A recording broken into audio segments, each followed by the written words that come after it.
What's up everyone, this is your boy Haymeh Entertainment, and for today's video, I will be teaching you how to make your OBS much more smoother.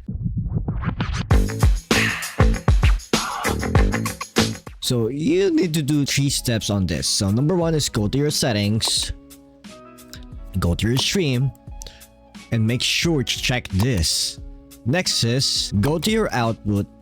At least you can set your bitrate to 7K or 6K, but if you have a fast internet, the max is 8K, and the preset should be set to P7, because there's a lot of misconception that they are setting their bitrate to 8K but their preset is just set to medium, so it beats the purpose. So if you want to have a much smoother and clearer stream, you can follow these settings, and after that you go to your video, set your integer FPS value to 64. So why 64? Because if you are not aware, when you're streaming 60 FPS, there are times that the Switch or your OBS is having these frame drops. So if you're set to 60 FPS, there are times that your FPS will be dropping around a -4 or -3. So it will be like 59, 56, 55, or much worse. So what we did here is we're gonna be setting it to 64 so that you will be having an allocated plus FPS. So for that 4 plus FPS, when you're gonna be FPS dropping on your Twitch and on your OBS, it will be still on the 60 FPS mark. So it will not go down around 59, 58, 57 because you've already allocated 4. Or you can even allocate it 65 or 70 so that you need to have like additional FPS. If your OBS is gonna be dropping FPS, you are still in the 60 FPS mark. Lastly, this is just additional, so you can even put your color range to full or limited. So I prefer full, kind of blurry or kind of foggy if we're gonna put the color range to full, but if you're gonna put it on limited, it will be kind of saturated or kind of dark, but I kind of prefer limited. So I forgot to change mine, but I'm gonna switch it back to limited. And of course, set your process priority to high or above normal. But if you're using 6 cores, any CPUs that has 6 cores, at least you can put it to above normal. If you have a better CPU nowadays, the recent or the latest CPUs that's around 10 cores, 24 cores, 16 cores, maybe a 16 multi-threads, 24 multi-threads, you can go for high. It can accommodate it. Okay, so that is how you set your OBS to a much more smoother, or it will remove the stream lag. So that's it. If you want to know more about the other tutorials, I will be making more tutorials about OBS deep dive that fortunately some of these tutorials cannot be seen on YouTube, and these are some of the tutorials or information or some of the things that I knew by doing trial and error. So I will be making a tutorial about Twitch Track VOD2, because if you can manage to see my audio mixer, it has a lot of mixers, because I'm using Voice Meter Banana. I'm not using the mic here. The purpose of this is to know if my mic is working, if the mixer is,